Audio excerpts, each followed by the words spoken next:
तुम्ही विचार करून बघा, आजची तरुण पिढी इंस्टाग्रामवर तासनतास वाया घालवते, पण मतदानासाठी स्वतःची नोंदणी करायला मात्र त्यांना कंटाळा येतो. असं असताना एका झुरळाच्या टिप्पणीवरून अचानक देशात एवढा मोठा डिजिटल पक्ष कसा काय उभा राहिला? सध्या संपूर्ण देशात कॉक्रोच जनता पार्टी म्हणजेच CJPची चर्चा सुरू आहे. अमेरिकेतून अभिजित दिपके नावाच्या एका तरुणाने एक पोस्ट टाकली आणि बघता बघता लाखो करोडो जेनझी तरुणी त्याच्या पोस्टला सहमत झाले. पण जरा थांबा, तुम्हाला काय वाटतं? ही फक्त काही रिकामटेकड्या मुलांची इंटरनेटवरची चेष्टा आहे, की हा भविष्यात फुटणाऱ्या एका प्रचंड मोठ्या राजकीय ज्वालामुखीचा संकेत आहे? वरवर पाहता हा तुम्हाला आम्हाला शुद्ध वेडेपणा वाटेल, पण भारताची ही तरुण पिढी सोशल मीडियाच्या पडद्याआड नक्की काय शिजवते हे ऐकून तुम्हीही थक्क व्हाल. आपण आज जेनझी मतदारांची खरी मानसिकता डिकोड करणार आहोत आणि प्रस्थापित राजकीय नेत्यांनी या कॉक्रोचगिरीला का घाबरलं पाहिजे तेही समजून घेणार आहोत. मित्रांनो, आपला देश जसा जगात वेगळा आहे तशीच इथली लोकशाही आणि इथली तरुण पिढीही वेगळी आहे. जगातल्या इतर देशांमध्ये म्हणजे अगदी आपल्या शेजारच्या बांगलादेश आणि नेपाळमध्ये तरुण पिढी थेट रस्त्यावर उतरली आणि त्यांनी प्रस्थापित सत्ता पूर्णपणे उलथवून टाकली. पण भारताचा जेनझी तरुण असा वागत नाही.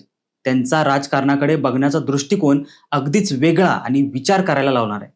सर्वात पहिली आणि महत्त्वाची गोष्ट म्हणजे या तरुणांच्या मनात आत्ताच्या प्रस्थापित राजकीय पक्षांबद्दल प्रचंड राग आहे.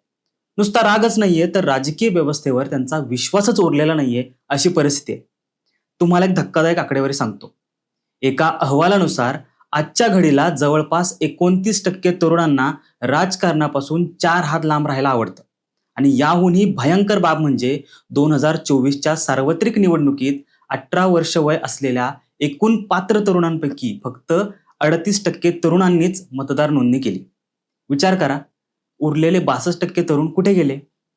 त्यांना मतदानच करायचं नाहीये का? त्यांना राजकारणात रसच नाहीये का? ही जी आजची जेनझी पिढी आहे ना, ती खूप विचित्र आणि गुंतागुंतीची आहे. एकीकडे हे तरुण जगाला पूर्णपणे एक्सपोज झालेले आहेत. ते नेटफ्लिक्सवर जगभरातल्या वेब सिरीज बघतात. त्यांना जगात कुठे काय चाललंय हे सगळं सेकंदात माहीत असतं. ते अतिशय मॉडर्न विचारांचे आहेत. मेंटल हेल्थ आणि क्लायमेट चेंज सारख्या विषयांवर ते तासनतास बोलू शकतात. पण दुसरीकडे हेच तरुण विकेंडला अगदी सहजपणे भजन जाम सेशन्सला जाऊन हजेरीही लावतात. एका सर्वेक्षणातून आणखी काही गोष्टी समोर आल्या, त्या अशा: ते घरातल्या मोठ्या माणसांचे सल्ले विचारात घेतात. कधी कधी कुटुंबाचा न पटणारा दबावही निमूटपणे सहन करतात. ते घरात शक्यतो बंडखोरी करत नाहीत. ते जुन्या रूढी परंपरांना सरसकट विरोध करत नाहीत. का? कारण जेनझी पिढीच्या निर्णयांवर लहानपणापासूनच पालकांचा प्रभाव आहे. आपल्या मुलाची शाळेतील प्रगती कशी आहे यावर त्यांचं लक्ष असायचं. त्याला डान्सचा क्लास लावायचा की पेंटिंग शिकवायचं हे निर्णयही त्याच्यासाठी पालकांनीच घेतलेले आहेत. पण आज घडीला सतत ऑनलाईन असणारी, माहितीच्या गराड्यात अडकलेली ही पिढी, त्यांना आरोग्य, शिक्षण, पर्यावरण आणि आर्थिक विषयांची चांगली जाण आहे. फक्त जाणच नाहीये, तर या विषयातले धोके आणि खाचगळगे त्यांना चांगलेच माहिती आहेत. या सगळ्या गोष्टींचा विचार केला तर त्यांच्याकडे एक एक्स्ट्रा कौशल्य आहे जे आधीच्या पिढीकडे नव्हतं. ते म्हणजे रिस्क मॅनेजमेंट. जेनझीचा रिस्क मॅनेजमेंटवर अफाट विश्वास आहे. त्यांना कोणताही विनाकारण धोका पत्करायचा नसतो. आपलं करिअर, आपलं आयुष्य सुरक्षित ठेवण्याकडे त्यांचा कल असतो. मग विचार करा, जे तरुण घरातल्यांच्या विरोधात जात नाहीत ते सरकारला विरोध करण्यासाठी किंवा पोलिसांच्या लाठ्या खाण्यासाठी किंवा आपल्या करिअरवरच प्रश्नचिन्ह निर्माण करण्यासाठी रस्त्यावर का उतरतील? या साऱ्या पार्श्वभूमीवर कॉक्रोच जनता पार्टी सारख्या डिजिटल चळवळीचा जन्म झालाय. अभिजित दिपकेने जेव्हा ही पार्टी इंटरनेटवर लॉन्च केली तेव्हा बघता बघता लाखो तरुण जोडले गेले. इंस्टाग्रामवर यांचे फॉलोअर्स काही दिवसांत 2 कोटींच्या पुढे गेले. हे सगळं का झालं? कारण तरुणांना व्यक्त होण्यासाठी हा एक अत्यंत सुरक्षित प्लॅटफॉर्म वाटला.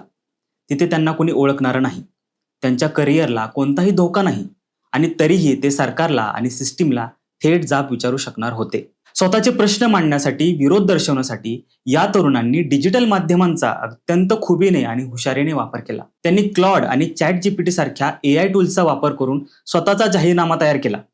या जाहीरनाम्यात त्यांनी थेट आणि बोचरे प्रश्न विचारले. पेपर फुटी, नीट, CUET सारख्या परीक्षांमधला सावळा गोंधळ, वाढती बेरोजगारी आणि नेत्यांची शून्य जबाबदारी यावर त्यांनी अचूक बोट ठेवलं.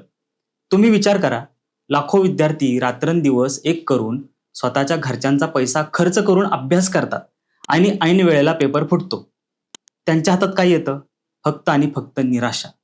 आणि यावर कोणताही मंत्री किंवा सरकार जबाबदारी घ्यायला तयार नसतो. अशा वेळी या तरुणांचा राग सोशल मीडियावर फुटणारच ना. आम्ही आळशी आहोत, बेरोजगार आहोत आणि सतत ऑनलाईन असतो, हे त्यांनी अभिमानाने मान्य केलेलं आहे आणि यालाच आपलं सर्वात मोठं शस्त्रही बनवलेलं आहे. पण आता इथून पुढे खरा खेळ सुरू होतो. आज देशातल्या सर्व राजकीय विश्लेषकांना एकच प्रश्न पडलाय की ही डिजिटल पडद्यावरची चळवळ जमिनीवरचं राजकारण खरोखरच बदलू शकेल का? कारण इंटरनेटवर मीम्स बनवणं, खोचक ट्विट्स करणं आणि रील शेअर करणं सोपं असतं. पण जेव्हा हाक दिली जाईल तेव्हा यातील 5-50 हजार फॉलोअर्स तरी घरातून बाहेर पडून रस्त्यावर आले का? काहींना वाटतं की हा फक्त सोशल मीडियाचा एक फुगा आहे, जो लवकरच फुटेल. प्रस्थापित नेत्यांनाही हेच वाटतंय की ही पोरं फक्त मोबाईलमध्येच अडकलेली आहेत, हे काय आपलं वाकडं करणार. पण हीच त्यांची सर्वात मोठी चूक ठरू शकते. कारण तुम्ही नीट समजून घेतलं तर तुमच्या लक्षात येईल की ही तरुण पिढी सोशल मीडियाच्या पडद्याआड स्वतःची एक वेगळीच आणि समांतर दुनिया तयार करते. त्यांचे स्वतःचे विचार आहेत, त्यांची एक वेगळी भाषा आहे, स्लँग आहे. त्यांचा राजकारणाकडे बघण्याचा दृष्टिकोन अत्यंत प्रॅक्टिकल आहे. आज सरकार जरी त्यांचे सोशल मीडिया अकाउंट्स ब्लॉक करत असेल, त्यांच्यावर बंदी घालत असेल, तरीही हा राग असाच खदखदत राहणार आहे. कारण प्रश्न अजूनही तसेच आहेत. बेरोजगारी तशीच आहे, परीक्षांचे सावळे गोंधळ तसेच आहेत. जोपर्यंत या मूळ प्रश्नांना हात घातला जात नाही तोपर्यंत कॉक्रोच जनता पार्टीसारखी अनेक आंदोलनं पाहायला मिळतील. थोडक्यात सांगायचं तर कॉक्रोच जनता पार्टी हा फक्त एक सोशल मीडियावरचा साधा ट्रेंड नाहीये. हा भारताच्या राजकीय व्यवस्थेला दाखवलेला एक अत्यंत स्पष्ट आरसा आहे. यातून एक गोष्ट स्पष्ट होते की आपली तरुण पिढी या जुन्या आणि कुचकामी राजकीय व्यवस्थेला प्रचंड कंटाळलेली आहे. पण ग्राउंडवर येऊन व्यवस्थेला विरोध करण्याऐवजी सोशल मीडियाच्या पडद्याआड राहून ती व्यस्त होऊ पाहते. प्रस्थापित राजकीय व्यवस्थेने त्यांना अँटी नॅशनल ठरवण्याऐवजी त्यांचं म्हणणं ऐकून घेणं गरजेचं आहे. या सगळ्या घडामोडींबद्दल तुम्हाला काय वाटतं? आजच्या जेनझी पिढीविषयी तुमचं काय मत आहे हे आम्हाला कमेंट करून सांगा.